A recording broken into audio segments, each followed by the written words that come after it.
This is the Final Whistle podcast from the Wrexham AFC media team. The final score at the racecourse: Wrexham 1, Dagenham and Redbridge 2. Hard to take, hard to believe, in all honesty. This was a crazy match, and in all honesty, despite this being a huge blow to Wrexham's playoff chances, massive blow, the fact of the matter is, actually in the second half, there's an awful lot to be pleased about. Wrexham attacked with more conviction than we've seen perhaps all season, but I'm slowly starting to come to the conclusion that the issue with Wrexham and the points we're dropping lately is a completely different issue than the one we had through the first two-thirds of the season.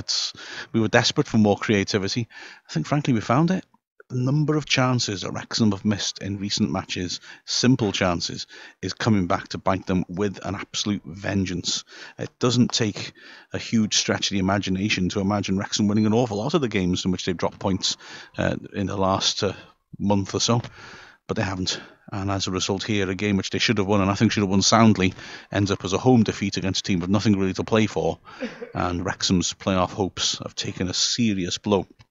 Bold starting lineup with Jack McCrath given his first start since December, and Sam Wedgbury returning from injury, Scott Bowden returning as well up front, and all three of them played well. Perhaps you might say they were the three best players on the pitch for Wrexham, in fact, as actually the first 15 minutes Wrexham didn't start too well. Dagenham looked snappy, they were working the ball forwards nicely. Okenabire in the hole was looking very threatening, and he had the first effort of the match, a 25-yard shot which took a deflection and span towards the top right corner. Dunn did really well to get across and parry the ball away. But as the half wore on, Wrexham started to get into it, as my co-commentator Lucy Scott, who you'll hear from later on in the podcast, pointed out. When Wrexham were actually getting the ball down on the floor rather than knocking it long, they were causing problems, and slowly Wrexham started to pull themselves into control. Rutherford sweeping in a nasty free kick on the 10th minute. Jennings losing his man at the near post, but just couldn't quite reach it, and the ball flashed through to the goalkeeper.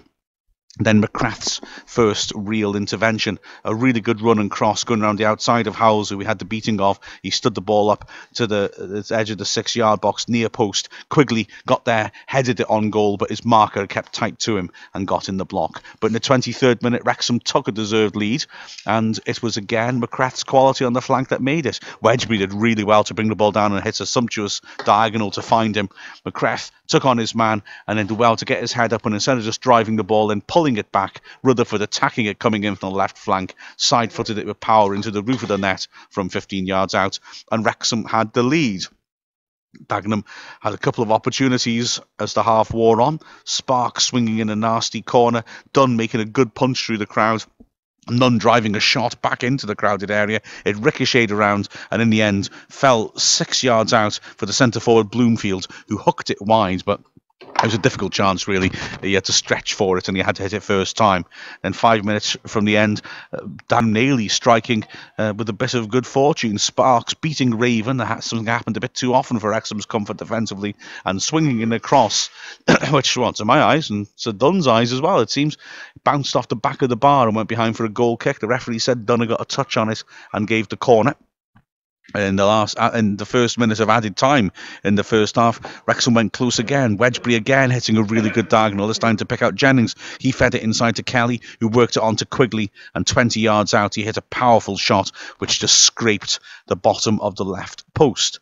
The second half, Wrexham again came out strongly. A sloppy mistake by Howells at left back allowed Wrexham in.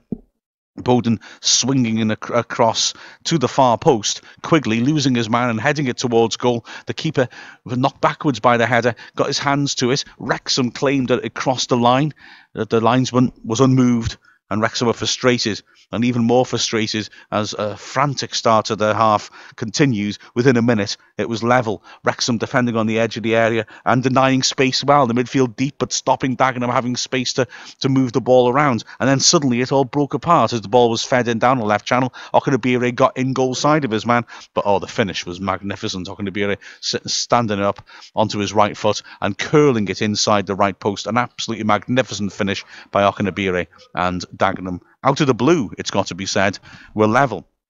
Wrexham bounced back well, though, and now came that remarkable spell of about 20 minutes, maybe a bit more, of constant pressure by Wrexham.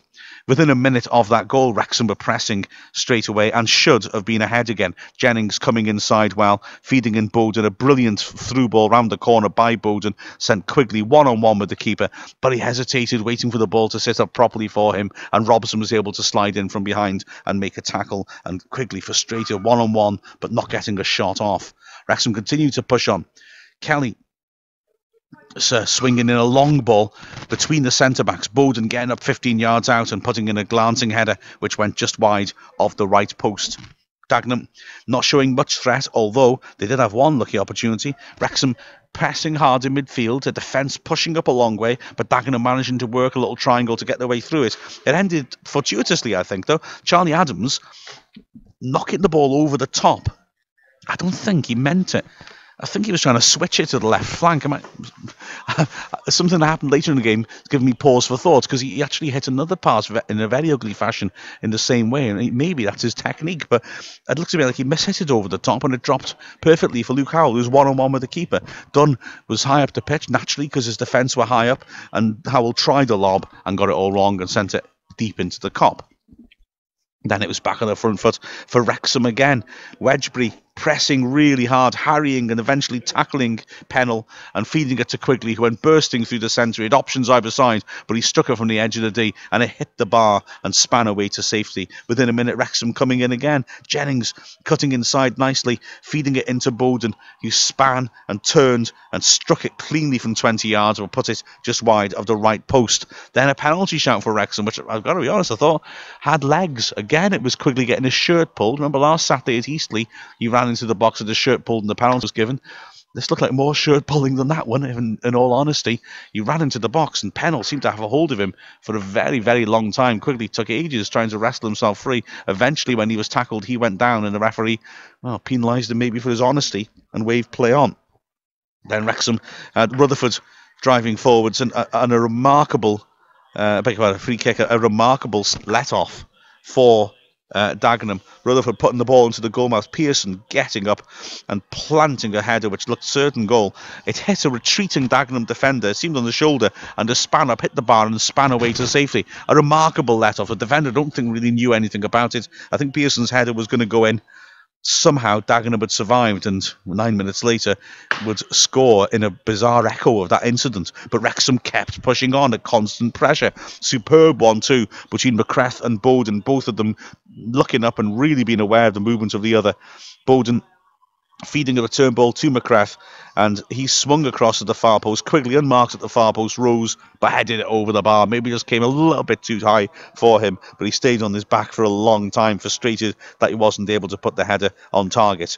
Then another lovely piece of interplay between Bowden and McCrath. Bowden holding the ball up really well, squaring it onto McCrath on the right-hand side. He switched over to the left, and Jennings did well, bursting inside, beating his man, getting into the box, hitting a powerful shot. Cousins doing well to parry it at the near post, and within a minute Cousins was making another good parry at his near post. This time Rutherford breaking down the left-hand side, feeding it on one to Quigley, and Quigley cut into the box and drove it from a tight angle. Cousins standing up and pushing it away.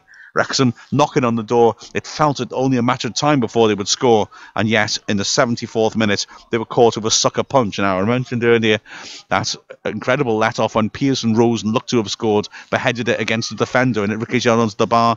Well, very similar instance. Sparks, his quality from set pieces was always a threat, swung a wicked ball into the near post.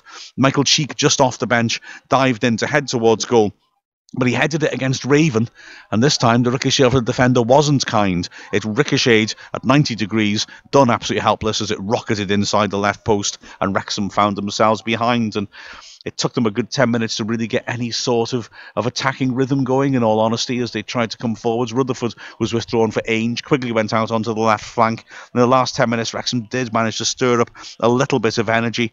Wedgbury winning the ball and driving forwards, a little hesitant, not sure which pass to play. In the end, he stood up to the far post where Quigley was. He fed it into the goalmouth, and it fell for Ainge, whose effort was into the side netting. Then Jennings swinging it across, Kelly 15 yards out, hooking it on towards goal, but Cousins held it high to his right. And a final chance of 2 minutes left. Raven standing in a cross, Ainge climbing well, but heading it wide of the far post. There was, I beg your pardon, there was an odd incident in the first minute of added time when Chris Dunn went up for a corner and Wrexham suddenly found themselves in danger of a breakaway. Wedgbury snuffed that danger out, but then I think in looking up and wondering whether he should trust Dunn with a pass in midfield, lost the ball, and for a second it looked like the ball might be thrashed into an open goal from 40 yards out, but Wrexham managed to recover. Wedgbury made another covering tackle, and this time was more secure with his passing. And then in the 4th minute of the 5 added on, again, it was Dagenham, actually, who were coming forwards. Kelly, again, chasing back the last defender. Seemed to be fouled by Cheek, nothing given, and Cheek found himself with the whole half to himself. He ran in, took on Dunn, tried to dump on his backside, but Dunn did really well to stay on his feet, lunged to his right, and saved as Cheek tried to go around him. But a quality save like that was scant consolation for Wrexham, in all honesty. They have suffered a home defeat, which they really shouldn't have suffered. They showed a lot of creativity, to be fair, compared to what we've seen for a lot of this season. But that's no consolation. The league table not looking so clever for Wrexham now, with 2 games of the season left. Right, for further analysis, have a listen to what Lucy Scott and myself had to say on Callan FM. Well, massive disappointment for Wrexham. Some frustrated boos at the end, but also applause because, well, it's got to be said that in many ways, Lucy, that second half was as dominant as we've been. And yet we then failed to take advantage of that and got caught out with an unlucky goal on a set piece. Yeah, we had chance after chance, and we were playing really well and created some, Quigley's header that a lot of the fans and players I think thought was in. He should have scored that. The one where he was through on goal as well, for some reason didn't shoot. I think there was Pearson's header which hit a defender, didn't know about it, hit the bar, and then Quigley's other shot hit the bar. So there's 4 chances, small margins where, yeah, I don't know what else to say about it. Well, at least they didn't give up. They kept trying, yeah. And I know fans don't want to hear that they were unlucky, but they were quite unlucky in that second half. Yeah, that's absolutely right. I mean, Wrexham were unlucky, and then they're going around and clapping the fans, the players, and they're getting a good amount of applause. And rightly, Wrexham threw themselves into that game. I just couldn't get that second goal. It was a lovely finish for Dagenham to equalise, and I felt like a bolt out of the blue. But yeah, Wrexham can't be faulted for effort. They certainly can't be faulted for effort. But this does feel like a punch in the guts to Wrexham's playoff hopes as Pearson gets a good round of applause as he walks off the pitch. It was, I mean, you were saying from early on we need to get the ball down and pass it about. And when we did that, and when we fed the ball out to McCreth, particularly on the right-hand side, we did look dangerous and we did create a lot of chances. Yeah, exactly. And in that second half as well, they cottoned on to McCreth, so he didn't really have the same space and same opportunities that he did in the first half. But yeah, that was for me, the tactic that worked really well for us. And it almost was like after the first goal and then the second goal, we reverted to long balling, almost like it's a comfort, and like just a long ball is, maybe Quigley's going to nick in behind and score. But which I know he did score a couple, didn't he, in his first game against Hartlepool, but for me, that's not the way that we need to set up and play. It is ball into feet. And those weren't goals from long balls. One was him winning the ball back. One was passing from our own penalty area from the other side's attack. And it's when we get the ball down that we look convincing. Yeah. You're right, after the second goal. To be fair, I think emotionally it's difficult for a team to maybe take on that goal, especially the cruel way it went in and the way it was against run of play. But it did take us quite a long time to recover from that. And we never got to that rhythm we managed in the first 20 minutes of the second half when we, let's say maybe the first time this season, we were absolutely piling it on, weren't we? Yeah, we really were. And, I've said we were unlucky, but actually I suppose in this world you do make your own luck. And actually, that was I think that was Dagenham's second. Well, it wasn't even a shot, really, was it? It was kind of a header that's hit Raven and gone in. Well, it's like you say about making your own luck. I mean, the Cheek with the header, which hits Raven and goes in, but then Cheek's marker has given him space. Yeah. I think it may have been Raven looking from where he was. I don't want to say that certainly, but he's helped it on, and Raven's not quite close enough, so it's hit him, and that's because he's far away from him. It's taken that deflection. Dunn's got no chance. Yeah, and I agree with you. Perhaps Raven should have come off, and Carrington should have gone on. But for me, that's Raven's worst performance by far. Not to single him out, because obviously, as a team, they've lost there, but he didn't have a very good game. But again, I think there are still similar issues that we had earlier in the season, where we're almost playing a 4-2-4, where there's such a massive gap between Kelly and Wedgbury, and then the attacking line. And it's and if to exploit that space, Quigley does need to be dropping off O'Bowden and playing into feet. And I think we just went into panic mode, and like you said, the wind was knocked out of us after that second goal. And I know this may sound daft, but I was very consciously watching the Madrid derby last weekend to look at Atletico Madrid to work out how they do what we struggle with. They play with a 4-4-2. They are very defensive when they haven't got the ball. The midfield goes so deep, but how do they still manage to get forwards and work it? Yeah. Because that is our issue, I think, isn't it? And Kelly and Wedgbury have both done well this season, but when they're deep, we tend to just be hitting it long. We need to get them close to the strikers so they can all interchange. And I suppose in the past, this season's been a bit of a different formation, hasn't it? In the past, we've kind of gone for that 3 in the middle, and then three up front. And I think this formation for me works better, but it is just that massive gap. And perhaps because Kelly and Wedgbury are both, I think, a bit more defensive. Wedgbury definitely is. I think Kelly probably could play a bit higher up, but it's just really disappointing, isn't it? And not at half time. Like I said, I wish we were in a golden goal league, because I'm pretty sure we'd have run away with it. Absolutely, yeah. I forgot to ask you whether you're going to pick a man of the match. I've got thoughts if you don't want to jump in. Yeah, I mean, I think actually a lot of them did play well. It wasn't a bad team performance. I think they have reacted well since that poor performance and that poor result on Tuesday.